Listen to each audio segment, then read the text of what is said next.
مباشرة المؤرخ والأكاديمي العراقي دكتور علي النشيبي. دكتور علي، كيف يمكن اليوم أن تشرح لنا هذه المعلومات التاريخية أو أن تصف اليوم هذا السجال، وما هي المعلومات الأكثر دقة؟ طبعا هذا الصراع هو صراع فيسبوكي وصراع على السوشيال ميديا، وبأغلب الأحيان تكون هي آراء ردة فعل واندفاعية وطنية وتعصبية، ولكن الحقيقة التاريخ شيء والصراعات على السوشيال ميديا شيء آخر. الحقيقة أن تاريخ مصر حافل بالكثير من الغزوات ومن التعرضات، وحتى أنه الجيش المصري حتى المصادر المصرية تقول بأنهم كانوا من الليبيين يعني، ولذلك فإنه التوغل الليبي مسمى، بس هو كل شيء يأتي من الغرب يسمى ليبي لدى المصريين، وذلك كثير من الأشياء وصلتنا. نعم هنالك صراعات، طبعا شمال أفريقيا كانت هي من الأمازيغ، وهؤلاء الأمازيغ هم خليط ما بين سكان شمال أفريقيا السابق والفوندال الفاندلوس الذين نحن نسمينها الأندلس، وهو قبائل الفوندال الذي ضغط عليهم الهون من وسط أوروبا، ثم القوط، ثم بعد ذلك الفوندال رموهم عبر جلبارتر أو جبل طارق، وبالتالي هؤلاء كونوا حضارة في الألف الثاني قبل الميلاد. طيب دكتور علي، هذه اليوم المقاربة من ملوك، هذه المقاربة اليوم هي لحسم الجدل، وذكرت هذا الامتداد في شمال أفريقيا في التاريخ القديم. نعم، ولذلك فإنه المصادر المصرية ذكرت في مرات كثيرة أنه قد تعرضوا إلى غزو ليبي، وطبعا المصريين لا دائما عندما يتعرضون إلى غزو خارجي لا يذكرونه بالتفاصيل، ولا يقولون سقطنا ولا يقولون شيء، يقولون تعرضنا إلى غزو، كما أنهم احتلوا من قبل الآشوريين واحتلوا من قبل البابليين، ولكن لا يذكرها المصادر الآشورية والبابلية.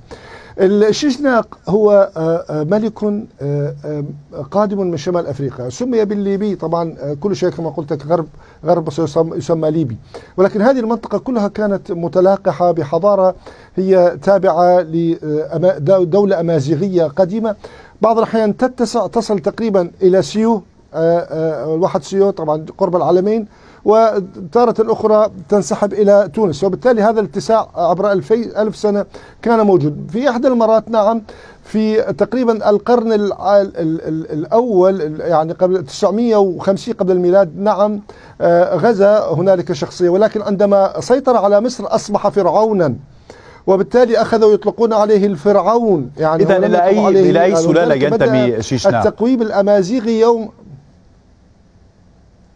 ينتمي إلى السلالة الثانية والعشرين، هو الذي أسسها، هو أسقط السلالة 21 في مصر، وأقام السلالة 22 وأصبح فرعونا، وبالتالي فإن أما رمسيس الثاني، فرمسيس الثاني قبل شيشناق بحوالي 300 سنة، لرمسيس الثاني 1200 سنة قبل الميلاد، أما شيشناق هو 950 قبل الميلاد، فهنالك خلط، هو سمي برمسيس ولكن ليس رمسيس الثاني يعني، ولذلك بقى يسمى بالفرعون في مصر.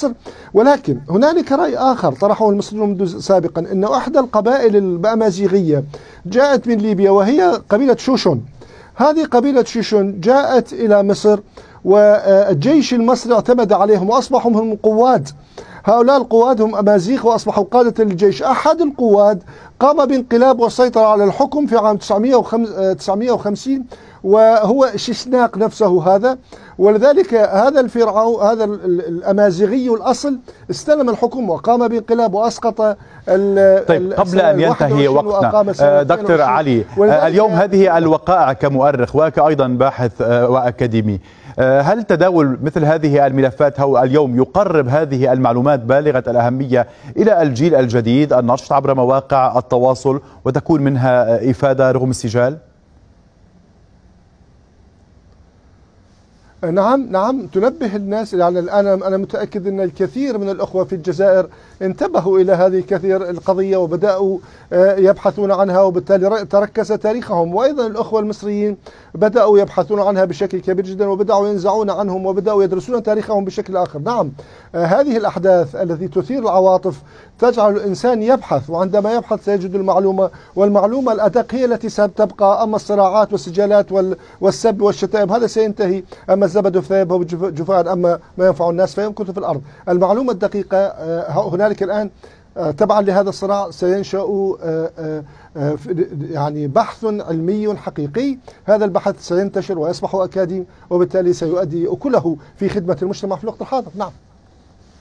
أشكرك جزيل الشكر المؤرخ والأكاديمي العراقي المعروف والشهير دكتور علي النشيمي، كنت معنا مباشرة، وشكرا جزيلا لك على كل هذه المعلومات مباشرة من استديوهاتنا في بغداد.